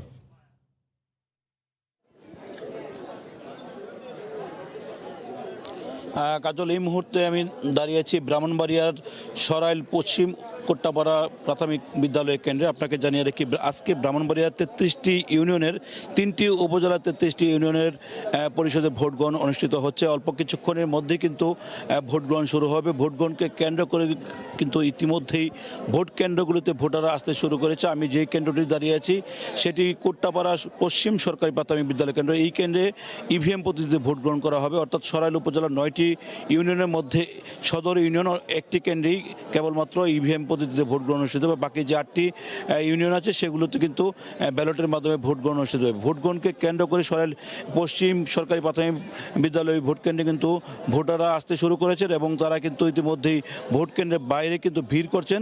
কিছু আইনশৃঙ্খলা বাহিনীর তৎপরতার কারণে ভোট গ্রহণ শুরু না হওয়ার কারণে যা এখন পর্যন্ত কেন্দ্রের ভেতরে কিন্তু ভোটারদের প্রবেশ করতে দেওয়া হচ্ছে না। অল্প সময়ের মধ্যে ভোটারদের কেন্দ্রে প্রবেশ করতে দেওয়া বলে এই কেন্দ্রের দায়িত্বে থাকা আইনশৃঙ্খলা বাহিনীর পক্ষ থেকে আমাকে জানানো হয়েছে। পাশাপাশি আরেকটু বলে রেখে, আজকে কিন্তু নবীনগর উপজেলা এবং বাঞ্ছারামপুর উপজেলারও দুটি উপজেলারও নির্বাচন অনুষ্ঠিত হবে। দুটি নির্বাচনকে কেন্দ্র করে প্রত্যেকটি কেন্দ্রে কিন্তু ভোটারদের উপচে পড়া ভিড় বলে আমরা বিভিন্নভাবে খবর পেয়েছি এবং ভোটাররা কিন্তু ভোট কেন্দ্রে আসতে শুরু করেছে। বিশেষ করে পুরুষ ভোটারদের পাশাপাশি নারী ভোটারদের উপস্থিত ছিল বেশ চোখে পড়ার মতো। পাশাপাশি প্রত্যেকটি কেন্দ্রে কিন্তু বিপুল সংখ্যক আইনশৃঙ্খলা বাহিনীর সদস্য আমরা লক্ষ্য করেছি। বিশেষ করে পুলিশ, আনসার, বিজিবি এবং র্যাব সহ বিভিন্ন আইনশৃঙ্খলা বাহিনী সদস্য দায়িত্ব পালন করছে। পাশাপাশি জুডিশিয়াল ম্যাজিস্ট্রেটের পাশাপাশি কিন্তু নির্বাহী ম্যাজিস্ট্রেটরা কিন্তু স্ট্রাইকিং ফোর্সের সাথে তারা দায়িত্ব পালন করছেন। আপনাকে আমি যদি পরিসংখ্যানটা দিয়ে থাকি, আজকে কিন্তু ব্রাহ্মণবাড়িয়ার 3টি উপজেলার মোট 330টি ভোট কেন্দ্রে ভোট গ্রহণ অনুষ্ঠিত হবে। এর মধ্যে কিন্তু 6,14,118 জন ভোটার এই 33টি ইউনিয়ন পরিষদের ভোট প্রদান করবেন বলে আমাদেরকে জেলা নির্বাচন কর্মকর্তার পক্ষ থেকে জানানো হয়েছে। আমরা কিছুক্ষণ আগে কথা বলেছিলাম সরাইল কোট্টাপাড়া প্রাথমিক বিদ্যালয় কেন্দ্রে যেখানে আইনশৃঙ্খলা বাহিনী দায়িত্বে আছেন সেই কর্মকর্তার সাথে তিনি আমাদেরকে জানিয়েছেন এই কেন্দ্রের মোট ভোটার সংখ্যা হচ্ছে 4,444 জন। তারা ইতিমধ্যে ইভিএমের যে আনুষ্ঠানিক যে যন্ত্রপাতি তারা প্রত্যেকটি বুথের মধ্যে কিন্তু সেটি স্থাপন করেছেন। পাশাপাশি তারা যে ভোটারদেরকে উদ্বুদ্ধ করছেন যে ইভিএম পদ্ধতিতে ভোট গ্রহণ। এখানকার যে গ্রামাঞ্চলের মানুষ অনেকেই ইভিএমে ভোট দিয়ে অভ্যস্ত নয়, কারণ ইতিপূর্বে তারা ইউনিয়ন পরিষদের তারা ভোট দেননি বলে আমাদেরকে অনেকে জানিয়েছেন। তারা বলছেন এই প্রথমবারের মতন সরাইল সদর ইউনিয়ন পরিষদের নির্বাচনে তারা ইভিএম পদ্ধতিতে ভোট দেবেন, যার কারণে ভোটারদের মধ্যে কিছুটা দ্বিধাদ্বন্দ্ব, কিছুটা শঙ্কা বিরাজ করছে। তারা আসলে তাদের কাঙ্ক্ষিত ভোটটি সঠিক সময় ইভিএমের মাধ্যমে দিতে পারবেন কিনা। ভোটাররা বলছেন যেহেতু প্রথমবারের মতো আমরা ভোট দেবো, সেজন্য একটি আগ্রহ আমাদের মধ্যে কাজ করছে, উদ্দীপনাও কাজ করছে কি আমরা সঠিক সময়ে সঠিক আমাদের পছন্দের প্রার্থীদেরকে ভোট দিতে পারবো কিনা। তাদের সাথে কথা বলেছিলাম। পাশাপাশি ভোটাররা বলছেন যেহেতু নতুন এই পদ্ধতি সেটা তারা অভ্যস্ত হবেন, সে বিষয়েও তারা কিন্তু বলছেন। আমরা কিছুক্ষণ আগে এই কেন্দ্রে কয়েকজন ভোটারদের সাথে কথা বলছেন, তারা বলছেন কেন্দ্রের আইনশৃঙ্খলা পরিস্থিতি সম্পর্কে তারা এখন পর্যন্ত সন্তোষজনক, কেননা এখন পর্যন্ত যে আইনশৃঙ্খলা বাহিনীর পক্ষ থেকে যে পদক্ষেপ নেওয়া হয়েছে প্রত্যেকটি ভোট কেন্দ্রে কিন্তু নিশ্চিন্ত নিরাপত্তার ব্যবস্থা গ্রহণ করা হয়েছে। আইনশৃঙ্খলা বাহিনীর পক্ষ থেকে বলা হচ্ছে কাউকে কোনো ধরনের ভোট কেন্দ্রের ভিতরে এবং বাইরে কাউকে কোনো ধরনের অপ্রীতিকর ঘটনা করতে দেওয়া হবে না। যে কোনো ধরনের অপ্রীতিকর ঘটনা তারা কঠোরভাবে মোকাবেলা করবেন বলে আমাদেরকে জানানো হয়েছে। তো এই ছিল ব্রাহ্মণবাড়িয়া সরাইল কোট্টাপাড়া সরকারি প্রাথমিক বিদ্যালয় ভোট কেন্দ্র থেকে আমার কাছে সর্বশেষ। কাজল। ব্রাহ্মণবাড়িয়া থেকে ভোট গ্রহণের সবশেষ অবস্থা জানাচ্ছিলেন সহকর্মী উজ্জ্বল চক্রবর্তী। প্রথমবারের মতো আইসিসি ওয়ানডে বিশ্বকাপের মূল পর্বে খেলবে বাংলাদেশ নারী ক্রিকেট দল। কোভিডের নতুন ধরনের প্রকোপে জিম্বাবুয়েতে চলমান বিশ্বকাপ বাছাইয়ের বাকি ম্যাচগুলো বাতিল হওয়ায় তৈরি হয়েছে এই সুযোগ। এক বিবৃতিতে এই সিদ্ধান্ত জানিয়েছে ক্রিকেটের নিয়ন্ত্রক সংস্থা আইসিসি। প্রথমবারের মতো র্যাঙ্কিংয়ের 5 নম্বরে উঠে এসেছে জাহানারা জ্যোতিরা। ঘটনাটার সূত্রপাত হয় গত মঙ্গলবার। নেদারল্যান্ডস নারী দলের বিপক্ষে শ্রীলঙ্কার ম্যাচের আগে প্রথমবার করোনা প্রকোপ ধরা পড়ে আইসিসির বিশ্বকাপ বাছাই পর্বে। 3 জন ক্রিকেটার পজিটিভ হলেও সে সময় ম্যাচ খেলতে শ্রীলঙ্কা রাজি হওয়ায় কোনো সমস্যায় পড়তে হয়নি আইসিসিকে। তবে সময় যত গড়িয়েছে অমিক্রনের প্রকোপ ততই বেড়েছে আফ্রিকান দেশগুলোতে, এসেছে ভ্রমণ নিষেধাজ্ঞাও। তাই বাধ্য হয়ে শ্রীলঙ্কা এবং উইন্ডিজের মধ্যকার ম্যাচটি বাতিল করে আইসিসি। কিন্তু অন্য দেশের ক্রিকেটারদের মধ্যেও আতঙ্ক ছড়িয়ে পড়লে কোনোভাবেই আসরটি আর শেষ করতে পারল না তারা। শেষ পর্যন্ত ওয়েবসাইটে বিবৃতি দিয়ে বাছাই পর্বের বাকি অংশ বাতিল করে ক্রিকেটের নিয়ন্ত্রক সংস্থা। আর এতেই বিশ্বকাপের পথটা সহজ হয়ে যায় বাংলাদেশ নারী দলের। বি গ্রুপে 3 ম্যাচে 2 জয়ে 4 পয়েন্ট নিয়ে শীর্ষে থাকায় সরাসরি বিশ্বকাপে খেলবে জ্যোতির দল। এর আগে 2 বার বাছাই পর্ব খেললেও প্রতিবারই পঞ্চম হয়ে বিশ্বকাপের আশা শেষ হয়ে যায় টাইগ্রেসদের। তবে এবার নিজেরা ভালো খেলার পাশাপাশি কোভিডের কারণে আসর বাতিল হয়ে যাওয়ায় র্যাঙ্কিংয়ে উন্নতি হয়ে 5 নম্বরে উঠে এলো জাহানারা সালমারা। স্বাগতিক নিউজিল্যান্ডের সঙ্গে আগেই মূল প্রতিযোগিতায় খেলা নিশ্চিত করেছে অস্ট্রেলিয়া, ইংল্যান্ড, দক্ষিণ আফ্রিকা এবং ভারত। আর বাংলাদেশের সঙ্গে এখন বাকি 2 দল হচ্ছে পাকিস্তান এবং উইন্ডিজ।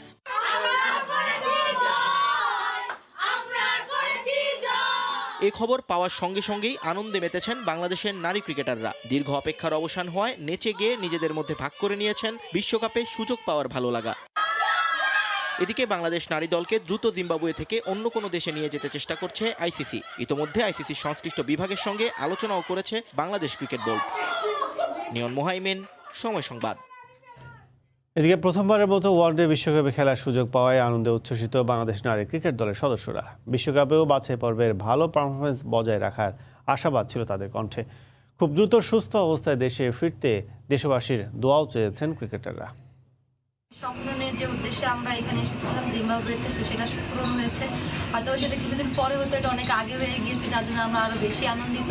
এবং আমি বলবো যে এটা কিন্তু আমাদের সকলেরই হার্ডওয়ার্ক। আমি আরো বেশি আনন্দিত যে অ্যাজ এ ক্যাপ্টেন হচ্ছে আমি এবার প্রথমবারের মতো এসে যে এত বড় একটা আনন্দ পাবো, এবং এটা আমার টিমের জন্য অনেক বড় একটা গর্বের বিষয়। আমাদের আনন্দের কথা, আমাদের উচ্ছ্বাসের কথা আমরা বুঝিয়ে বলতে পারবো না। তারপর আমাদের ফুল টিম আমরা খুবই আনন্দিত, আমাদের কষ্টের একটা ফল পেয়েছি। আশা করবো ওয়ার্ল্ড কাপে যে আমরা ভালো করবো ইনশাল্লাহ। আপনারা দোয়া করবেন আমাদের জন্য, সবার জন্য দোয়া করবেন যাতে আমরা ভালোভাবে বাংলাদেশে ফেরত যেতে পারি। যে ভালো ধারাবাহিকতা খেলে এসেছি, আমরা ম্যাচ জিতেছি, শুকর আলহামদুলিল্লাহ। এই জন্য কিন্তু আমরা র্যাঙ্কিংয়ে এগিয়ে আসতে পেরেছি এবং শ্রীলঙ্কাকে টপকে আমরা সিলেক্টেড হয়েছি। নট অনলি আমাদের, এটা আমাদের পুরো বাংলাদেশ ক্রিকেট বোর্ড থেকে শুরু করে, ম্যানেজমেন্ট থেকে শুরু করে, প্লেয়ার থেকে শুরু করে এবং লোকাল প্লেয়ার থেকে শুরু করে যে একটা স্বপ্ন আমাদের ছিল, সে স্বপ্নটা আমরা আস্তে আস্তে করে বাস্তবায়ন করে আমাদের আসলে বুঝে বলে অনুভূতি বলা যাবে না। সফলতা এখানেই শেষ নয়, আমাদের এই সফলতা বাংলাদেশ উমেন্স ক্রিকেটকে অনেক এগিয়ে নিয়ে যাবে আমি বিশ্বাস করি। সবার অবদান ছিল, আমাদের টিম বয় থেকে শুরু করে যারা ম্যাচ, আমাদের যারা বিসিবির অফিসিয়াল ছিল এবং আমরা যারা প্লেয়াররা খুব কষ্ট করেছি। এই আমরা 6 মাস বিগত অনেক কষ্ট করেছি, যার কারণে আমরা একটা ফল পেয়েছি। বড়দিন ঘনিয়ে আসায় সাজ সাজ রব এখন স্পেনে। আনন্দ উৎসব উদযাপনে জমকালো আয়োজন করছে দেশটির মানুষ। স্পেন থেকে সাইফুল আমিনের তথ্য ছবিতে রিপোর্ট। বড়দিন উপলক্ষে দক্ষিণ ইউরোপের দেশ স্পেনের রাজধানী মাদ্রিদ সহ বড় বড় শহরের সরকারি স্থাপনা, রাস্তাঘাট, ধর্মীয় উপাসনালয় এবং বিশেষ বিশেষ স্থানগুলো ইতিমধ্যে বর্ণিল সাজে সাজানো হয়েছে। গেলবার করোনার কারণে উৎসবে ভাটা পড়লেও এবার উৎসব আমেজে মেতে উঠেছেন দেশটির মানুষ। শহরের রাস্তাগুলো এখন লোকে লোকারণ্য।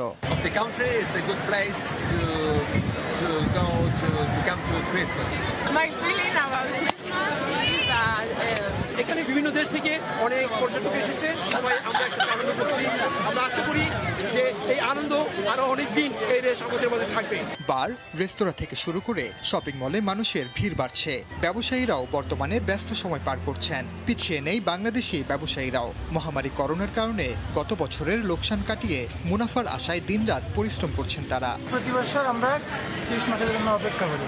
যেহেতু আমাদের রেস্টুরেন্টটা খুব মাদ্রিদের মেন সেন্টারে, আশা করি এবছর আমাদের ব্যবসা খুব ভালো হবে। এছাড়া যাদের বৈধ কাগজপত্র নেই তাদের রুটি রুজির একমাত্র অবলম্বন রাস্তাঘাট কিংবা শপিং মলের সামনে পসরা সাজিয়ে যতটুকু সম্ভব উপার্জনের চেষ্টা করছেন। সময় সংবাদ, স্পেন। এ পর্যায়ে শীর্ষ সংবাদগুলো জানিয়ে দিচ্ছি আরও একবার। দেশের 1000 ইউনিয়ন পরিষদ নির্বাচনে ভোট গ্রহণ আজ। নিরাপত্তা জোরদার। যশোরের সহিংসতায় প্রাণ গেল প্রার্থী। সাবমেরিনের মাধ্যমে বিদ্যুতায়নের আলোয় আলোকিত সিরাজগঞ্জের দুর্গম চরাঞ্চল। বদলে গেছে কয়েক হাজার মানুষের জীবন। জানুয়ারির মধ্যে শতভাগ বিদ্যুতায়নের আশা। এবং করোনা নতুন ভ্যারিয়েন্ট অমিক্রন নিয়ে বাড়ছে উদ্বেগ। যুক্তরাজ্য ও জার্মানিতে শনাক্ত বেশ কয়েকজন। দেশে দেশে কঠোর বিধিনিষেধ।